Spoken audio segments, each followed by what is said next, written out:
छत्रपती शिवाजी राजे, महात्मा ज्योतिबा फुले, विश्वरत्न डॉक्टर बाबासाहेब आंबेडकर, राजमाता महाराणी अहिल्याबाई होळकरांना वंदन करून आज विठ्ठलाच्या नगरीमध्ये आदरणीय रोहितदादा पवार ज्या उपोषणास बसलेले आहेत त्यांना समर्थन आणि पाठिंबा देण्यासाठी मी आज राष्ट्रीय समाज पक्षाच्या वतीने हजर आहे। या देशामध्ये जगामध्ये पहिली कर्जमुक्ती संत तुकारामानं केली। संत तुकाराम महाराजांनी शेतकऱ्यांच्या हितासाठी पहिली कर्जमाफी केली। नंतर याच विठ्ठलानी शाहिस्तेखानाच्या दरबारात जाऊन शेतकऱ्याचं कर्ज माफ व्हावं म्हणून एका शेतकऱ्याला एका सावकारानं धरून ठेवलं होतं। त्यावेळेस विठ्ठल शेतकऱ्याच्या रूपात जाऊन त्या सावकाराचं कर्ज भरलं होतं। तद्वच त्याच टाईपचा आज रोहितदादा पवार शेतकऱ्यांच्यासाठी मशिया म्हणून कर्ज मागण्यासाठी आपल्या विठ्ठलाच्या दारात आलेला विठ्ठल म्हणून आलेला आहेत। त्यांना तरुणांनी युवकांनी सर्वांनी साथ द्यावी। त्यांच्या आज ब्लड शुगरची लेवल कमी झालेली आहे। दादाशी माझी चर्चा झाली। राज्य सरकारला आम्ही एवढंच सांगू इच्छितो की ज्या वेळेस तुम्ही विधानसभा आणि लोकसभा होता त्यावेळेस मतदान मागायला आलता, त्यावेळेस राज्याचे मुख्यमंत्री 7-12 कोरा कोरा कोरा करू म्हटले होते। तेवढाच शब्द विठ्ठलाच्या दारात आपण पूर्ण करावा ह्यासाठी आज आम्ही सांगण्यासाठी आलेलो आहे।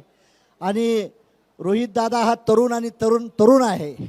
एक तरुण मुलगा उपोषणाला बसायची वेळ राज्यकर्त्यावर आली नाही, राज्यकर्त्यांना आणायला नाही पाहिजे होते, पण ह्या राज्यकर्त्यांची नियत आणि नीती बरोबर नाही। शेतकऱ्याबद्दल त्यांना धर्मात जाती तक्रारी करून शेतकऱ्यांचं लक्ष डायव्हर्शन करण्याची भूमिका हे राज्य सरकार करत आहे। राज्य सरकारला इशारा आहे, आम्ही ज्यावेळेस राजू शेट्टी असेल, मी असेल किंवा बच्चू कडू आम्ही पहिलं आंदोलन केलं त्यावेळेस गायकवाड साहेब आम्ही सांगितलं की त्यांच्या घरावर मुख्यमंत्र्याचा मोर्चा काढूया। त्यावेळेस 2 दिवस ट्रॅफिक जाम होऊन 1.5 लाख लोक आली। ते तारीख द्यायला तयार नव्हते। 3 तास आमची 2 डेप्युटी सीएम आणि 1 सीएम बरोबर तक्रार झाली।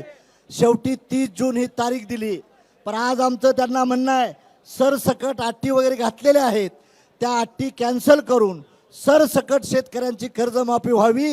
हे जे रोहितदादा आंदोलनाला बसलेत त्यांच्या समर्थनात आलोया।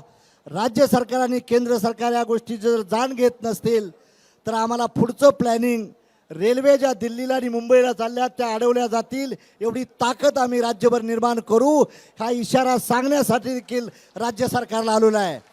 तुम्ही आम्हाला येडं गबाळ समजू नका। रोहितदादा आम्हीच त्यांच्यावर होतो तेव्हा सत्तेत आलते, आता आम्ही त्यांच्यावर नाही तुमच्यावर आहे। त्यामुळे आम्ही तुम्हाला सांगू इच्छितो ते ज्या मस्तीत वागतात त्यांची मुस्ती उकरायची देखील आमच्याजवळ ताकद आहे। म्हणून शेतकऱ्याच्या हितासाठी बळीराजासाठी कुठलाही प्रोग्राम आला तर मागं आम्ही शिरणार नाही। राज्य सरकारनं लवकरात लवकर येऊन लवकरात शिष्टमंडळाने रोहितदादाशी बसावं, त्यांच्या माध्यमातून ज्या ज्या मागण्या दृष्टीनं प्रयत्न करण्याचा प्रयत्न करावा। नाहीतर हे पंढरपूरचं आंदोलन हे टोटल महाराष्ट्रभर गडचिरोली असेल, इकडं कोल्हापूर असेल किंवा तिकडं रायगड असेल या भागात हे पिसरल्याशिवाय राहणार नाही। हे राज्य सरकारला आपल्या वतीनं आम्ही खुलं चॅलेंज देतोय। तुम्ही अजून देखील समजून चाला, हवेत चालू नका। रस्ते बांधले म्हणजे विकास नाही, रस्ते तुम्ही कमिशनसाठी घेताय। जनतेचं हाल, युवकांचं हाल, शेतकऱ्यांचं हाल, आमच्या भगिनींना फसवून तुम्ही घेतलं, भावाकडूनच लुटलं आणि भगिनीला वाटायचा प्रयत्न केला। हे धंदा बंद करा हे सांगण्यासाठी आज आम्ही इथं आलेलो आहे। म्हणून राज्य सरकारने याची दखल घ्यावी, नाहीतर ह्याचा परिणाम फार मोठ्या प्रमाणात भोगावा लागेल हा इशारा वाजा मी आपल्याला देण्यासाठी आलो आहे। आणि रोहितदादाच्या तब्येतीची काळजी राज्य सरकारची जिम्मेदारी आहे, ह्याचा विचार आपण मंडळींनी करावा। आणि लवकरात लवकर येऊन मुख्यमंत्र्यांनी, पालकमंत्र्याची संबंध नाही, पालकमंत्र्याच्या हातात काही नसतं बी जास्त, मंत्र्याच्या हातात मी बी मंत्री होतो, सारं कॅबिनेट मुख्यमंत्र्याच्या हातातच असतं। त्यामुळे मुख्यमंत्र्यांनी डायलॉग ठेवावा आणि त्यांनीच हे प्रयत्न करण्याचा प्रयत्न करावा ही अपेक्षा व्यक्त करतो। आणि कर्जमाफी झाली पाहिजे, मुळात मध्ये सरसकट कर्जमाफी झाली पाहिजे। तुम्ही अटी घालू नका। 20,000 कोटीचं तुम्ही अदानी अंबानीचं कर्ज एका मिनिटात माफ करता आणि शेतकऱ्याचं कर्ज किती आहे प्रवीण गायकवाड? फार कमी आहे। ह्यांची नियत आणि नीती नाही. नाव शिवायचं घ्यायचं, नाव अहिल्याबाईचं घ्यायचं आणि ह्या समाजाला उल्लू बनवायचं. हे धंदा राज्यातल्या मंत्र्यांनी केलेला आहे. म्हणून माझी तमाम जनतेला विनंती आहे, हे सरकार आपल्याला उचलून टाकायचं आहे. सरकारच उचलून टाकायचं आहे, सरकार. म्हणून तुमचे आम्हाला आशीर्वाद पाहिजे. आज विठ्ठलाच्या साक्षीनं आज आम्ही इथं आलेलो आहे.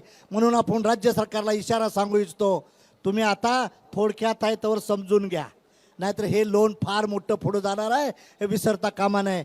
आणि रोहित दादा, माझा पक्ष राष्ट्रीय समाज पक्ष, जी माझी काही ताकद असेल ती तन मन धनानं भाव म्हणून तुझ्या मागं उभा असन, एवढा मी आपल्याला शब्द देतो आणि आपली जाग येतो. जय हिंद, जय भारत.